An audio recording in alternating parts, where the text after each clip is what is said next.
Hello, welcome to another edition of Thinking Like a Lawyer. I'm Joe Patrice from Above the Law. Hello, Kathryn. Hi. Yeah. Kathryn Rubino, also a senior editor here at Above the Law, is with us as always to talk about legal news, legal thoughts. You know, this is your respite from having to bill hours to spend a few minutes with us. But I mean, it's still legally news. If Sure. I'm taking a respite from billable hours, I'm not doing anything having to do with the law. Like Wow. the closest law thing I'm doing in my non-billable time is care about Kim Kardashian. Right. Yeah. Well, but I mean, this I don't think anybody views us as like, you know, the hardcore serious legal but news. like, you know, people are still paying attention to their industry if they're Right. listening to this. I mean, this is still like, you know, reading legal publications .2 on your, you know. It's professional development. Professional and development. if you have a billing code for that, you should absolutely. By the way, I don't know if anybody does this, but you absolutely should be putting in your billing this as professional development. Yeah, because keeping up on legal publications as is all of your ATL reading time as well. Yeah, it's not billable, but it does show that you're doing legal work while you're, employed. Yeah, and some places, depending on the firm, when it comes, if not every firm has an hours requirement, but firms that do often have a certain percentage or hard number that counts towards non-billable legal activities, like listening to this podcast. Listening to apparently. legal industry podcasts. Yeah. I mean, that's what it is. Yeah. So you are not slacking off right now. correct. You are hard at work if you are listening to this. You are working. This goes on the timesheet and put it in right now. Yeah, absolutely. 0.5. Done. Yeah, 0.5. I mean, unless you're 0.4. hitting that button to hear us at 2 times speed, then whatever. Of course, you listen to it at 2 times speed, don't you? Well, yeah. I mean, I actually think that they slow it down. I feel like at the 1 speed, it's actually slower than we talk. I don't know. I don't Maybe know. that's just I me. think that might be in your head. I don't think that they slow us down. Or any podcast. I don't know. Well, we'll see. See, this is why you should listen to us rather than your college football podcast, because it goes on the timesheet. That's true. Well, you should also listen to college football podcasts, but Sure. I listen to both. Well, you don't have to fill out a timesheet, do you, friend? It's true. That is like top 5 reasons to no longer Get out work of being get out of practicing. big law. Yeah. Well, so we got some stuff to talk about, but first we actually have a new sponsor this week. So thanks to Lexicon for joining the Thinking Like a Lawyer cavalcade here, and we'll hear from them for a second and be right back. Here's a message just for the attorneys out there. So you passed the bar, joined a firm, or even built your own. Now are you finding out that you're doing more administration than actual law practice? Lexicon can help. Lexicon is a legal services and technology provider with over a decade of experience streamlining administrative tasks like timekeeping, HR, billing, client intake, and more, so you can focus on maximizing billable hours and increasing client satisfaction. Call 855-4LEXICON or visit lexiconservices.com/go to learn more. Well, so welcome back. So what's up in the news this week? I thought maybe we should start with the big news for law school people. So we're going to start in the law school universe. So you talked about there was a law school that had a bit of a snafu this last week. The Cornell situation. Yeah. It's pretty, I mean, I feel terrible for the people who had to deal with it. But it also makes me giggle a little bit. Because you're a horrible person who laughs at others' misfortunes. I'm not judging you there. That's actually just, I'm just pointing it out. Go on. So for those of you who may not have heard the story, last week was contracts finals at Cornell T14 Law School. And the night before the exam, the administration sent out an email with the instructions on how to log into their platform and, you know, various details that you need before you take an online exam. But there was a problem. Dun, dun, dun. In addition to the instructions to the exam, they also included the questions. So wait, what? They sent out a copy of the exam the night before the exam to everyone in the section. Right. So in addition to like a study guide, as opposed It was like, here are your instructions, log in at this time. This is what you need to know about the new software. Make sure you have a download. And here's all the questions. And here's all the questions. I see. Which they were not supposed to do. That it just threw me off when you said that they also sent out the questions. I was thinking, like, is it like friggin' Jeopardy? Like, what? The questions aren't. Yeah, okay, I see. Questions are the point. I see. Yeah, so it was not intended to be any sort of a take-home. I mean, they're all from home, but kind of an open book, longer format test. It was meant to be like a timed, closed-booked exam, and they sent out the questions the night before. And listen, once that happens, I think that a school has several options to deal with it, right? What I would have suggested, no one asked me, but what I would have said, okay, everyone has it. It's equal. It's fair. Let's just say, okay, then it's an open book. Give it back to us by whatever time at the end of the exam period. You can start it early. You cannot start it early. Your choice. The questions are fine. Just do it. That is not what they chose. They decided to push the exam back from 9 a.m. to 3 p.m., and they had the professor rewrite the exam, which seems, people spend a very long time writing questions for a law school final exam, and to say, oh, actually, you have 12 hours and to make up a whole new thing. Yeah, seems like you're not going to get the best quality questions as a result. Although this professor doesn't necessarily spend a lot of time writing questions, right? Okay. The one of the professors that this happened to, it was actually in the pages of Above the Law last year because they reused their questions on previous exams. Yeah. But in fairness, and you wrote about this in 2019. I don't know if you did I? Yeah, it was your story. I don't know if you remember, but it was a little bit better than just a pure recycling situation because it was a professor's first year at Cornell, and they reused their exam questions from another school. Oh yeah. So they didn't. The internet these days. The internet's a bitch, you guys. Yeah. Everything is on the internet. Yeah. Everything. No, that's fair. So they had to go ahead and rewrite the exam, which, to me, also makes a lot of presumptions about their law students, right? That presumes no one has a different, they maybe know that they don't have exams scheduled for 3 p.m. because, they theoretically know when all their exams are, but they don't know if they have childcare obligations. At 3 p.m. is when school ends for a lot of folks who are able to still have in-person schooling. They might have sick family members at home that they're taking care of. There's a whole host of things that people are doing in addition to just going to law school. And this solution seems to say, I don't really care about any of the other things you might be doing with your life. No, yeah, that's true. That's one of the reasons why I would not have recommended it. But again, no one asks me. But here's the thing. So they send out the email, I think it was around 10 p.m., saying, okay, we messed up. Here's the plan. 3 p.m., new questions, go. Right after that, the same thing happened to another section of contracts. They did it twice. They did it twice. I'm just seeing them like, oh no, we got this handled. Watch this. And one tipster at the school said something throughout these numbers, something like 120 out of 181 L's had questions that were written the night before the exam. Yeah, that's not good. That can't be good. That can't be good for business. Yeah. Yeah. No. So at least they had stuff on the subjects they actually covered. Meanwhile, down at NYU, they had because of a variety of issues, they have a 1L section that's been taught by 3 different professors. That doesn't seem great. Yeah, and instead of was it planned ahead of time? No. So Arthur Miller suffered an injury, and he's on the mend, and wish him well, obviously, but because he wasn't able to teach, they decided to assign the course to somebody else, but they didn't have one other person who could just take over and be the new person. So instead, they split the class so that the class has some lessons that overlaps with another section and another meeting with somebody else. And they then changed around their whole schedule. They ended up They ended up not realizing that they didn't have enough hours of class to meet the ABA requirements. So then they did like double duty for 1 week to catch up. And all of this is going on. And there's a lot of folks asking for a pass-fail option on this, which makes tons of sense. Yeah.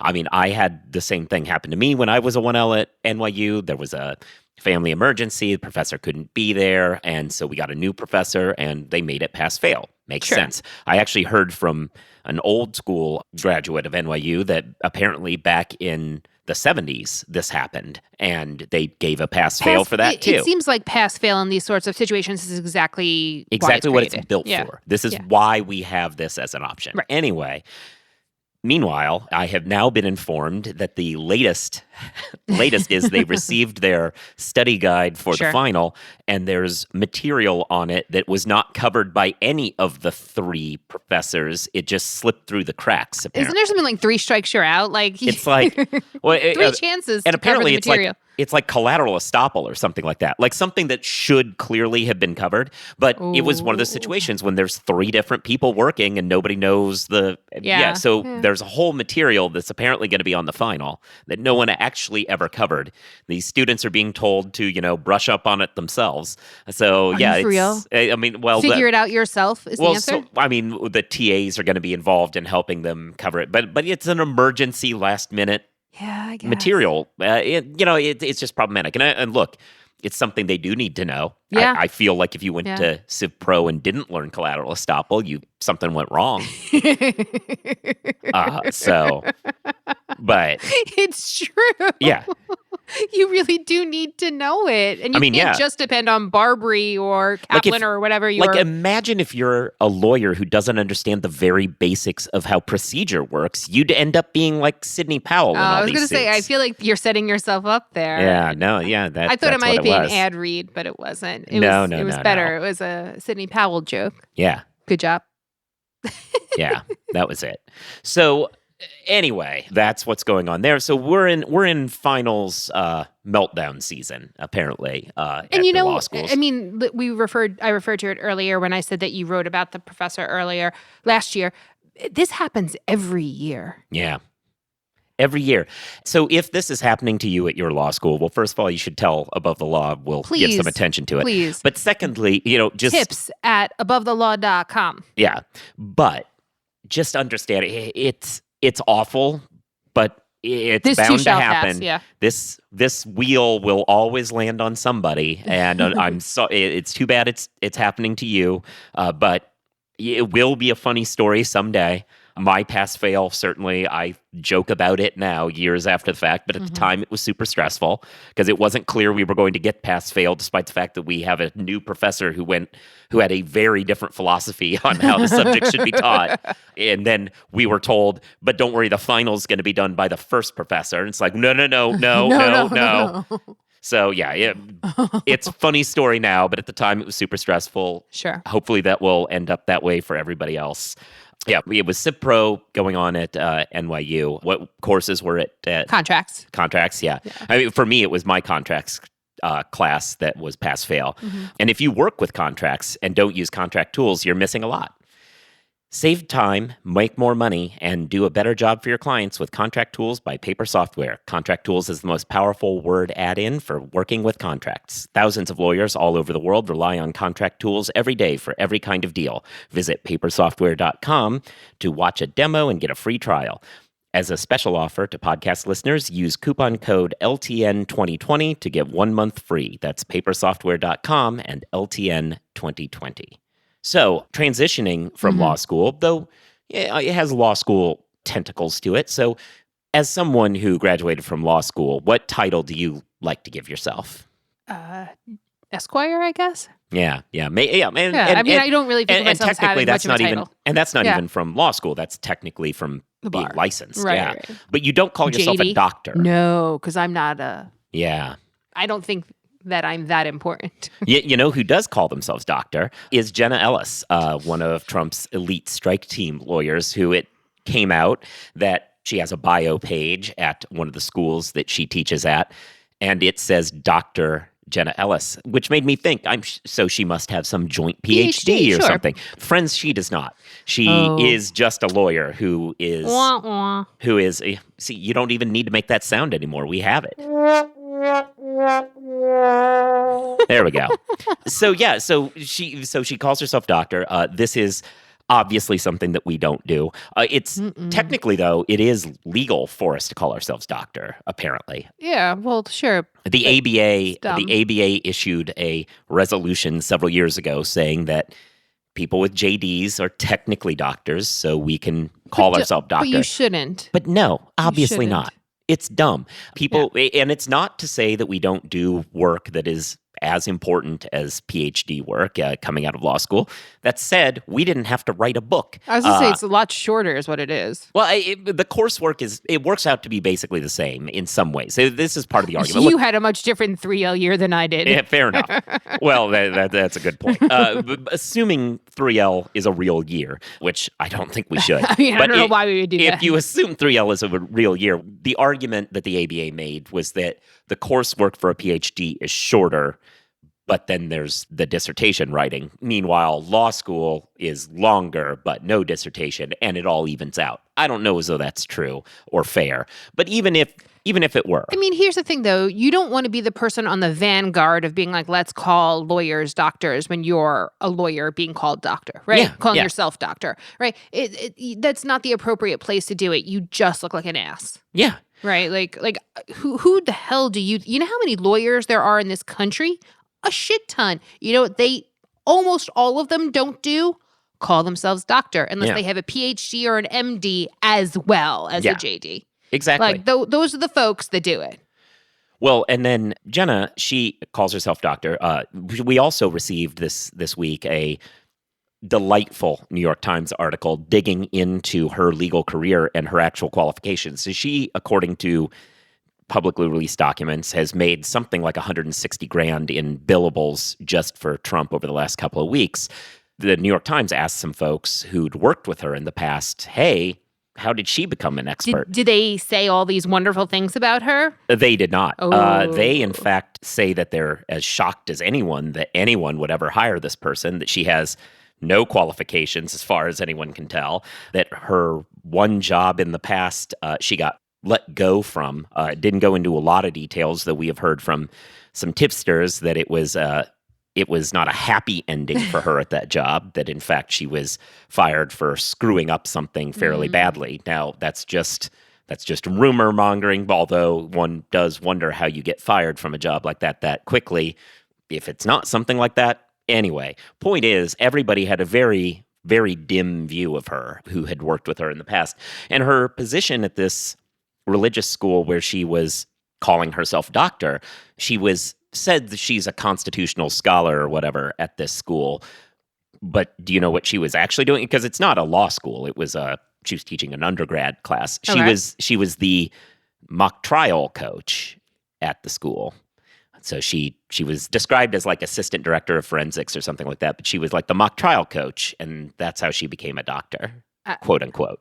That's not how she became a doctor. Let's be very clear about this. If we think it's okay to call her a doctor, and to be clear, we do not, she became one by getting a JD. Yeah. Right? Well, I guess fair enough. But that's how she decided it was. But I mean, like, that's the thing, though. She starts working at a school where all the professors are doctors, and I think she feels inferior, and she's like, "Well, I have something that's just as good." And the spoiler alert, you don't. Well, and put aside. So I'm gonna go slightly differently. I don't know as though it's not just as good, at least compared to some. Look, there are PhDs in economics who obviously have done a lot more work than we did to become lawyers. I think there are also PhDs in basket weaving that probably did do less work than we did. The point is, it doesn't matter. You're a lawyer. That's a thing. You don't need to make up new titles. Yeah. Also, if you are a PhD in basket weaving, you've also written a dissertation about basket weaving, which actually could be incredibly interesting and academic. Yeah, it could be. It could be. Right. I think that you're disparaging. That's fair. There's some new postmodern schools of but there could be weaving. Ethnographies about history. Yeah. No, I hear you. Yeah. This is you just threw that out there as this is a bullshit thing, and I'm like, it's not. It's not. You don't know it could easily be a lot harder than anyone's 3L year.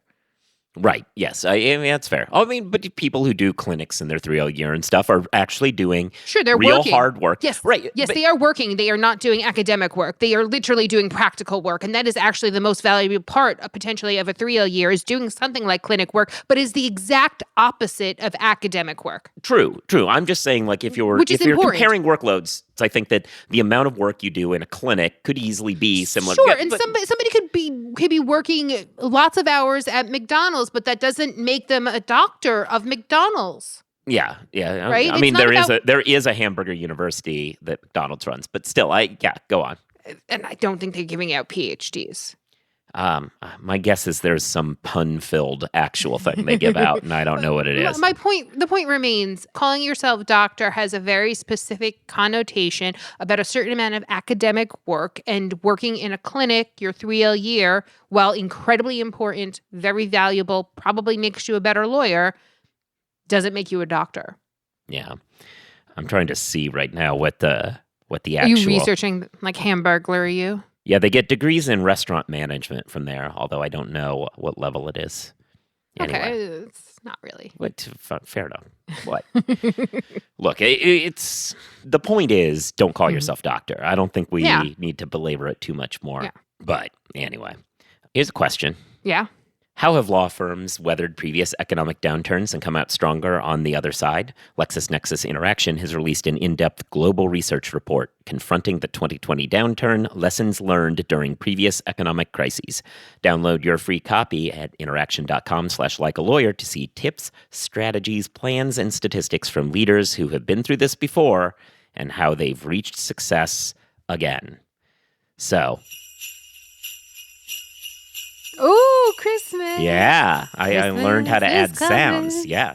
So we're entering holiday season, which I thought an interesting thing that we do every year at Above the Law is put out a gift guide, which is not just for you lawyers who have to buy gifts for your fellow lawyers, but also if you know somebody who is a non-lawyer and has a lawyer in their life they need to get gifts for. We have you covered with some suggestions for stuff to get. So the job of shopping for a lawyer. Do you have some thoughts on how to go about buying for lawyers? Well, I mean, I think that this year it's a real different ball of wax. Don't buy balls of wax. But I do think that, 2020, the pandemic, working from home has fundamentally changed what is important and what is relevant for folks. And I think that for lawyers, making working from home more palatable is really the best gift you can give any lawyer in your life, right? Because hours, by and large, have not decreased significantly as a result from working from home. In a lot of cases, what we're hearing is even if billables aren't, the amount of hours you're expected to be ready and available has definitely increased, because everyone's like, well, it doesn't matter. What are you doing anyway? So I think that trying to make that work from home experience better is something that's going to help you out. I'll tell you what my favorite gift on the gift guide is. One of the things I suggested it to you. Jot. Yeah. You're addicted to this stuff. I am. We need them as a sponsor.